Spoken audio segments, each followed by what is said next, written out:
Eliz RD here with Why Nutrition Standards. This episode presents an overview of the DRI protein amino acid guidelines, so let's jump in. In episode 1, I introduced the DRI nutrition standards, which suggest healthy intake levels of essential nutrients for healthy persons of all ages.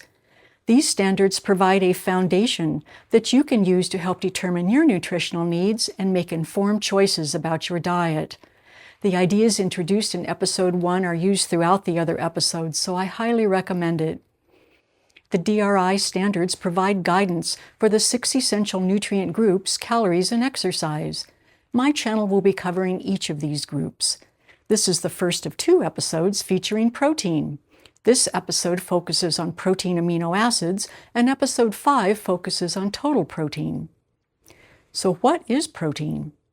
Protein is a calorie nutrient, meaning that it provides calories to the body in addition to other nutrients. Proteins are made up of about 20 amino acids that combine in different ways to make a variety of proteins. 9 of these amino acids are considered essential because they cannot be produced by the body and must be consumed from food or supplements. Foods that contain all of the essential amino acids in adequate amounts are considered complete proteins. It's important to eat a variety of foods in order to obtain the protein needed for health. Protein is found in both plant and animal foods. Proteins have many important roles in the body, and getting enough protein keeps all of these functions going. Protein deficiency can occur in starvation, when total food intake is limited, or when protein intake specifically is too low. The weight loss, muscle wasting, and other complications can be very serious and can lead to death if not corrected. This overview will focus on how to meet nutritional needs for the 9 essential amino acids by eating complete protein foods and food combinations. Foods that contain all of the essential amino acids in adequate amounts are considered complete proteins. Complete proteins are found in animal foods, such as milk, eggs, meat, and fish, and in some plant foods, such as tofu and quinoa. Also, foods that have complementary essential amino acids, such as beans and corn, can combine to form complete proteins, which is especially important for vegetarian and vegan diets. So how are complete proteins determined? Complete proteins closely match an amino acid scoring pattern. This pattern lists the essential amino acids in the amounts needed for the body to make the protein that it needs. If any one of these amino acids is missing or is significantly less than the amount listed, it will limit the ability of the other amino acids to make protein. So the limiting amino acid can determine the nutritional quality of the protein in the diet. This can be illustrated using a barrel analogy.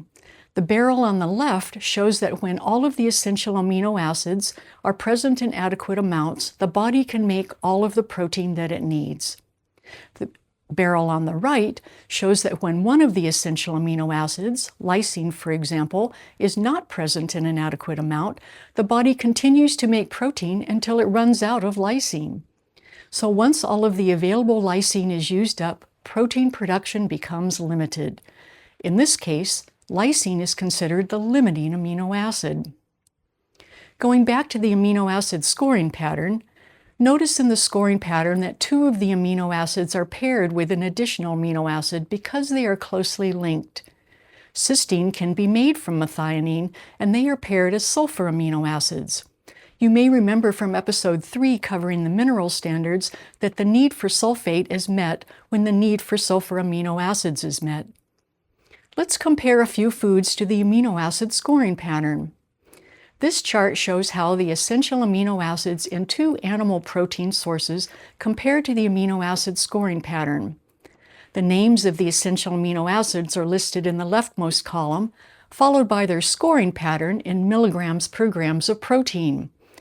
The amino acid pattern for the food is listed next, followed by the percent scoring pattern. Complete proteins will have percentages that are close to or over 100% for each of the amino acids. Notice that for both milk and chicken, the percent scoring pattern is over 100% for all of the amino acids, showing that they are both complete proteins. Similar patterns are true for other animals' protein sources, such as eggs, fish, and other meats. Let's look at the amino acid patterns for two plant foods that are considered complete proteins. Notice on this chart that for both tofu and quinoa, the percent scoring pattern is close to or over 100% for all of the amino acids, showing that they are both complete proteins. Legumes in general tend to have lower amounts of methionine, but soybeans tend to be higher in this amino acid than other legumes. Compared to animal sources, plant sources tend to vary more in their amino acid composition. Let's look at a couple of foods that are considered incomplete proteins. Beans and corn are commonly eaten together and can be a staple in vegetarian diets. These foods are considered complementary proteins because a lower amino acid level in one is covered by the other. Notice that beans are lower in methionine, but corn has an adequate amount of this. In contrast, corn is lower in lysine, but beans have an adequate amount. Together, beans and corn provide adequate amounts of all of the essential amino acids and create a complete protein source. Eating a variety of plant-based protein sources such as beans, grains, nuts, and seeds can meet the body's need for complete protein. Complementary proteins do not need to be eaten in the same meal, as the body maintains a protein pool over about 24 hours. So what about protein powders? I make myself a smoothie most mornings, and although I vary the ingredients, lately I have been using yogurt and plain rice protein powder as the protein sources. The yogurt is made from milk, so it is a complete protein. Rice is an incomplete protein, but combining the rice protein powder with the yogurt increases the overall protein completeness of the drink. You can see on the chart that the high lysine content of the milk makes up for the lower lysine content of the rice. Protein powders are made from a variety of sources and can be part of a healthy diet.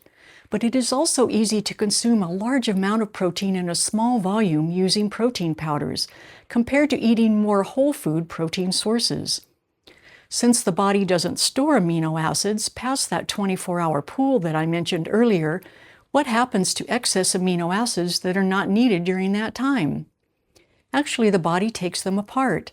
The nitrogen portion is excreted in the urine, the rest is converted into energy or stored as fat. So more is not necessarily better, and consuming an excessive amount of protein can cause the kidneys to work harder and provide additional calories that you may not want. It's important to meet amino acid needs along with a balanced intake of other nutrients. In this overview, we talked about how to meet nutritional needs for the 9 essential amino acids by eating complete protein foods and food combinations. Consuming a variety of protein-rich foods throughout the day will help ensure that you get the amino acids that you need and other nutrients that your body needs. The protein discussion will continue in episode 5, which will build on this information and focus more on the total amount of protein needed per day. I have included links to the ideal essential amino acid pattern and the DRI reference for protein and amino acids at the end of this video. Future episodes will review more DRI standards and explore how these standards inform nutrition labeling, the 2025 to 2030 Dietary Guidelines for Americans, healthy diet creation, and more. Like and subscribe to follow along and learn more. Until next time, this is Eliz RD with Why Nutrition Standards.